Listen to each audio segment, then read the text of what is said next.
Greetings and welcome once again to legalizefreedom.com. I'm your host Greg Moffat, and today we are talking with Andy Thomas. Andy is one of England's most prolific authors and lecturers on unexplained mysteries and speaks widely in the UK and abroad. His latest and most major investigation into the mystery realms is contained in his book The Truth Agenda, Making Sense of Unexplained Mysteries, Global Cover-Ups and Prophecies for Our Times. That was published first back in 2009 and then again in a revised and updated edition in 2011. Andy is author of 7 other books exploring the unexplained, including the acclaimed Vital Signs, a complete guide to the crop circle mystery, which has been described by many as a definitive guide to the subject. He's also founder of the Changing Times organisation, which holds events to spread alternative views on important political and social issues. As a busy lecturer, Andy is renowned for his striking presentations on the unexplained and global cover-ups. He's also co-presenter of the Glastonbury Symposium, one of the UK's biggest and longest running alternative events, which takes place across 3 days each summer. The subject of our discussion today is 2012, the predictions and prophecies, the dangers and opportunities which surround it, and some of the physical, energetic and spiritual changes which may result on the cosmic, planetary and human levels. In this context, we also discuss the significance of the London 2012 Olympics and what at this moment in time appears to be the inexorable rise of a global police state. Hello and welcome, Andy Thomas, and thank you very much for joining us today on legalizefreedom.com. It's a pleasure. Good to be here. Now, Andy, we're here today in general to talk about 2012. That infamous year is finally upon us. We're a few months into it now. And it seems that it's been part of popular consciousness for a long time. But in fact, I mean, I've an interest in all manner of esoteric subjects going back to the 1980s. And it was not a popular topic back then. And it seems that at some point, 2012, I mean, you would expect it, I suppose, perhaps to loom larger as the date approached. But at some point, it really seemed to kick into overdrive. And everywhere from all angles, mainstream and the sidelines and popular culture and all sorts of different avenues, 2012 became virtually an obsession. Well, I think if you look back over the last sort of 15 years or so, I would say, and this is a personal view, but I think the turning point for the 2012 prophecy sort of awareness was the millennium. Because, I mean, if anybody can cast their minds back that far, we had so much build up to the millennium. There was talk of the millennium bug and the computers crashing and, you know, the world going back to medieval times overnight and all of this. But I think it was also tapping into something that we always get come a millennium. I mean, if you go back to the year 999, there was enormous expectation that year 1000 was going to be a profound year. I mean, yes. In religious terms, of course, there was a huge expectation that it was going to be the second coming. I mean, if you look back at the Gospels and what's in the Bible, it's fairly clear. Most scholars agree that the apostles and the followers of Christ in the early years were expecting him to come back within their lifetime. And then when he didn't, of course, then there was a continual change of, okay, well, now it must be this time or this time. And so when it failed to happen for 1,000 years, obviously, you know, the year 1000 had to be it.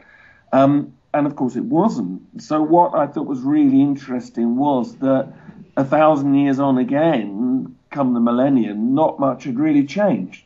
I mean, you had so much expectation again, well, maybe this is the second coming, but you also had a wider feeling of some potential shift or change. And when it turned out not to be the millennium bug, when it turned out not to be the second coming, that's when the interest in the 2012 stuff began to really come to the surface. Because, I mean, I had certainly been aware of it bubbling up in about the mid-90s. But suddenly people felt that there was something unfulfilled and still something needed to happen. And that's when they thought, maybe it's that 2012 thing that we were sort of vaguely hearing about. And really, I would say that's when it began to take off. And suddenly all the build up to where we are now really began, I would say. Yeah, I mean, what is it with, and is it a sort of an ancient religious thing, effectively, this kind of obsession with the end of the world? Because I grew up with, I mean, everyone will remember the Cold War. I mean, certainly of a certain age, but people in the UK will certainly remember the late 70s and Protect and Survive.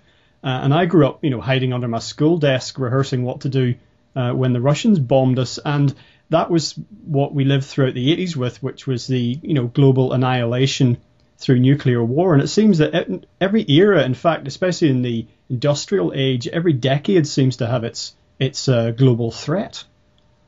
I think it is programmed into us as human beings. I certainly think, obviously the religions have a lot to do with that because, I mean, certainly, we've been officially a Christian country for something like, 1500, 1600 years.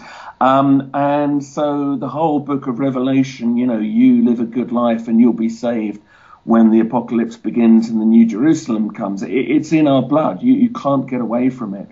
And all around the world, I mean, you've got other belief systems that also tap into that. You've got the Kali Yuga time in the Hindu religion, for instance, which, is all about sort of, destroying what is to make way for something new. So when you start to look at all this, you realize that religiously we've been quite sort of conditioned really to be ready constantly for some huge thing. And as you say, when then you had, the power to actually destroy the world by human hands, with nuclear war and all of this, of course that changed things because it became something that really could sort of happen in a very tangible way. And you're quite right. I mean, we grew up, you and I and anybody from that sort of generation from the sort of mid-50s onwards, with that feeling, hang on a minute, at any moment your world could literally explode.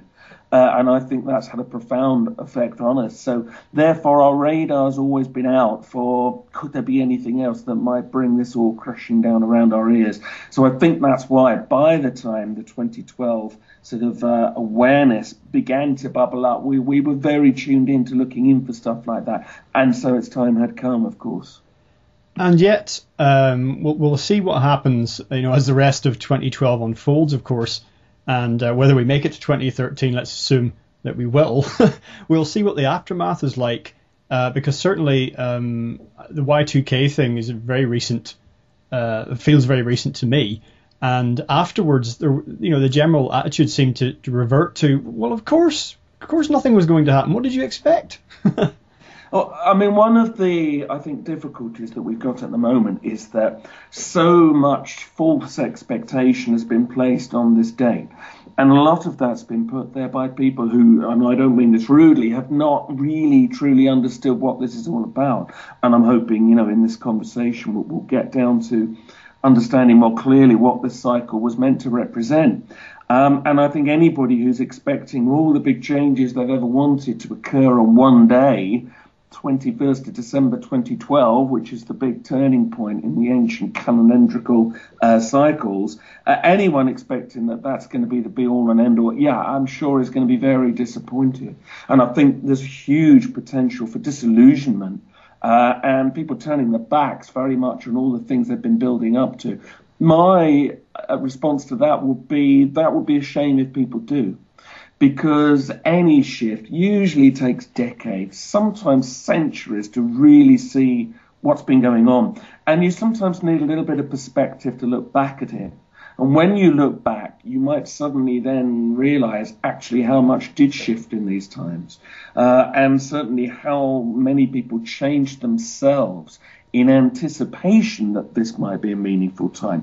That is something that is very tangible, and we should not lose sight of that because, when the date comes and goes and the world hasn't gone bang, if indeed that is the way it goes, there will be a rejection of all of this. But then in a little way forward in the future, people might start to look back with new eyes and realize that maybe there just was something in this, but we didn't realize it at the time. Certainly 2012 is a more viable kind of potential than the millennium was. And much of the millennium stuff was based, very much about the computers. Mm. This does have meaning. There are prophecies all around the world. that clearly there is some astronomical cycle or a cosmic cycle or something in the climate, whatever it may be, that seems to trigger off on this 5,125-year cycle, which is essentially what we're talking about here.